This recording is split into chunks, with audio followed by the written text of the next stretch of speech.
ସୁପ୍ରଭାତମ୍। ଆଜିର ପଞ୍ଚାଙ୍ଗ ଓ ଅମୃତ ବଚନ। ଶୁଭ ସକାଳ।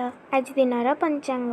ଆଜି ଶ୍ରୀ ଶ୍ୱେତବରାହ କଳ୍ପର ବୈବସ୍ୱତ ମନ୍ୱନ୍ତର ଦ୍ୱିତୀୟ ପରାର୍ଦ୍ଧ ଉତ୍ତରାୟଣ ବସନ୍ତ ଋତୁ ଫାଲ୍ଗୁନ ମାସ କୃଷ୍ଣପକ୍ଷ ଦଶମୀ ତିଥି ରବିବାର ଯୁଗାବ୍ଦ 5126 ବିକ୍ରମ ସମ୍ବତ 2081 ଫେବୃଆରୀ ମାସର 23 ତାରିଖ। ଆଜି ଦିନଟି ସମସ୍ତଙ୍କ ପାଇଁ ମଙ୍ଗଳମୟ ହେଉ, ଈଶ୍ୱରଙ୍କ ନିକଟରେ ବିନମ୍ର ପ୍ରାର୍ଥନା।